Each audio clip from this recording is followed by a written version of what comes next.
अस्सलाम वालेकुम जी। डॉक्टर अब्दुल्ला शमशाद अंसारी एक दफ़ा फिर आपकी खिदमत में हाज़िर हूँ। मैं गुजरांवाला में मेडिकल स्पेशलिस्ट के तौर पर काम कर रहा हूँ। आज हम बात करेंगे काले यरकान में खून की उल्टियों के इलाज के बारे में। हमारे पास दूर-दूर से मरीज़ आते हैं और रेफ़र होके आते हैं कि जनाब इनको खून की बहुत उल्टियाँ आ रही हैं, इनकी एंडोस्कोपी करवा दें। अब नो डाउट हमने उस पेशेंट की एंडोस्कोपी करवानी होती है। रात के 12-1 बज रहे हैं या चलें फ़र्ज़ करें सुबह के 8 बज रहे हैं, पेशेंट हमारे पास आया है। डॉक्टर साहब इसकी एंडोस्कोपी करें, इसकी एंडोस्कोपी करें। हमें हमारे डॉक्टर साहब ने कहा इसकी एंडोस्कोपी होगी तो ये बचेगा, वरना इसको खून की उल्टियाँ आती रहेंगी। किसी हद तक ये बात ठीक है। लेकिन हम लोग क्या करते हैं, हम पेशेंट को सबसे पहले स्टेबलाइज़ करते हैं। देखें, जिस मरीज़ का ब्लड प्रेशर कम है, मुसलसल खून की उल्टियाँ आ रही हैं, रुक नहीं रही हैं। खून की उल्टियाँ आने के दौरान एंडोस्कोपी करना बहुत मुश्किल होता है। अगरचे हो भी सकती है कुछ केसेस में, लेकिन बहुत मुश्किल होता है। उसके फ़ायदे कम हैं बनिस्बत उसके कि जब आप मरीज़ को थोड़ा-सा स्टेबल कर लें और फिर उसके बाद उसकी एंडोस्कोपी करें। ये फ़ैसला जो है उस वक़्त का जो डॉक्टर आपके पास मौजूद होता है, ये उसका जो होता है उसका फ़ैसला होता है कि वो क्या बेहतर समझता है मरीज़ के लिए। जनरल पब्लिक के लिए हम थोड़ी-सी गाइडेंस ये ज़रूर देना चाहेंगे कि असल में डॉक्टर एंडोस्कोपी को डिले क्यों करते हैं, देर से क्यों करना चाहते हैं? उनके लिए तो बहुत अच्छी बात है भई मरीज़ आया है, एंडोस्कोपी कराए, दाखिल हो, उसके बाद चला जाए फ़ीस देकर, ठीक है? लेकिन इसको डिले क्यों किया जाता है? उसमें मरीज़ों का फ़ायदा है। इसको समझने के लिए मैं अपने मरीज़ों को ख़ास तौर पे एक मिसाल देता हूँ, जो कि मैं आप लोगों को भी समझाने की कोशिश करूँगा। ये देखें जी, होता क्या है कि ये है हमारा मैदा। रब का निज़ाम है कि मैदे के अंदर से जो शरेयानें हैं, वो जा रही हैं जिगर में। ये हमारा जिगर है। यहाँ से शरेयानें सारा खून और सप्लाई लेके जिगर में जाती हैं। अब जो जिगर है, अगर काला यरकान होगा तो ये जिगर सिकुड़ा हुआ होगा। अब आप मुझे एक सादा सी बात बताएं कि अगर ये आपके घर के पानी के पाइप होते और आगे ब्लॉकेज होती है, पंजाबी में कहते हैं डका लगा होता, तो इन पाइपों के अंदर और पीछे से पानी की आपने टूटी खोली होती। तो आप मुझे ये बताएं कि इन पाइपों के अंदर जो पानी का प्रेशर है वो कैसा होता? अगर आप आगे से इसको बंद कर दें और पीछे से पानी का प्रेशर तेज़ कर दें, तो ये पाइप या तो पीछे से उखड़ जाएगा या अगर प्रेशर ज़्यादा होगा तो ये पाइप फट जाएगा। अब काले अरकान में ये होता है कि ये जिगर सिकुड़ा हुआ है, पीछे से खून का बहाव नॉर्मल चल रहा है।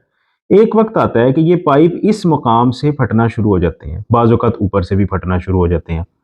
जब ये पाइप फटना शुरू होते हैं, तो खून जो है वो रिस कर मैदे में आता है और खून की उल्टी के ज़रिए बाहर आता है या काले पखाने की सूरत में निकलना शुरू हो जाता है और उस दौरान मरीज़ का ब्लड प्रेशर जौन-सा है वो गिर जाता है, जान को खतरा होता है।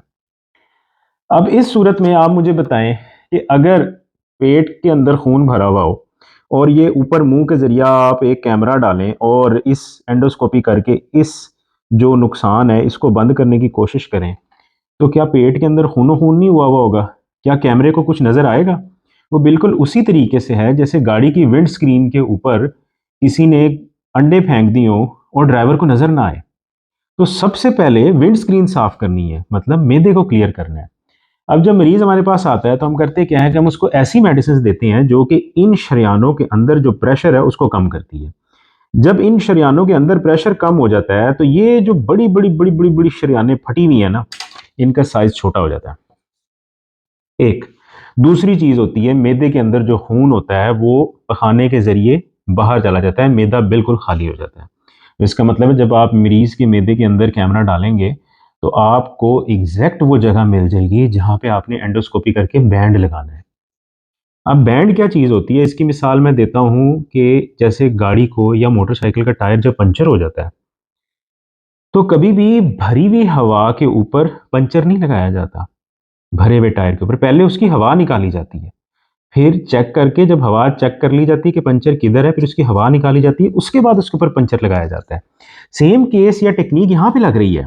यहाँ पे बैंड लगते हैं, आप दवाई देते हैं, ये जो बड़ी-बड़ी शरेयानें होती हैं, इनका साइज़ निस्बतन छोटा हो जाता है। आपको ब्लीडिंग की जगह मिल जाती है। आपको उस जगह पे बैंड या सादा ज़बान में पंचर लगाने का मौका मिल जाता है। तो इसलिए कभी भी जब आप इमरजेंसी में अपने मरीज़ को इस तरीके से लेके जाएँ, जिनको खुदा न खास्ता खून की उल्टियाँ आ रही हों और डॉक्टर कहे कि अभी हम इनकी एंडोस्कोपी नहीं कर सकते, तो इसका मकसद ये नहीं होता कि वो जानबूझ के डिले कर रहे हैं।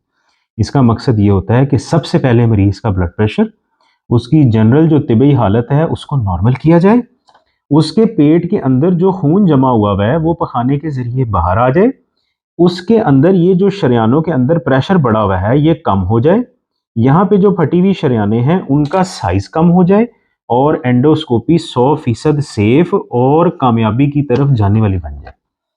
उम्मीद है आपको ये एंडोस्कोपी की जो पीछे साइंस है वो समझ आई होगी। ये जो वीडियो मैंने बनाई है, मैं रिक्वेस्ट करूँगा कि मेरे जो जूनियर कोलीग्स डॉक्टर साहिबान हैं, वो भी अपने पेशेंट्स को ये समझा सकते हैं इस वीडियो की मदद से, यही अल्फाज इस्तेमाल करके। देखिए, ये जो अल्फाज जो हम मरीज़ को बता रहे हैं, ये किसी किताब में नहीं लिखे हुए।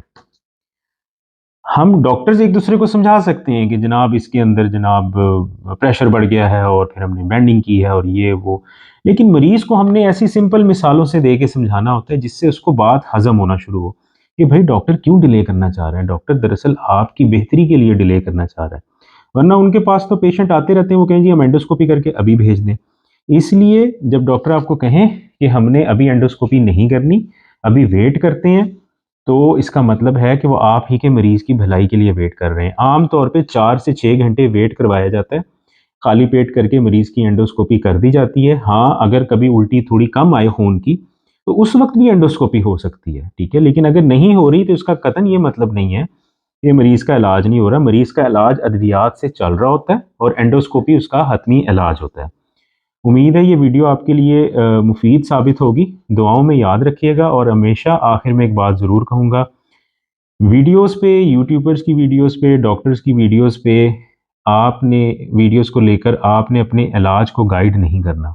जो आपका डॉक्टर है, जो आपकी बीमारी को समझता है, जिस डॉक्टर ने आपका मुआयना किया हुआ है, जिसके पास आपका नुस्खा जाता है, हमेशा उसके मशवरे से ही अद्वियात इस्तेमाल करें, हमेशा उनके मशवरे पर ज़रूर अमल करें।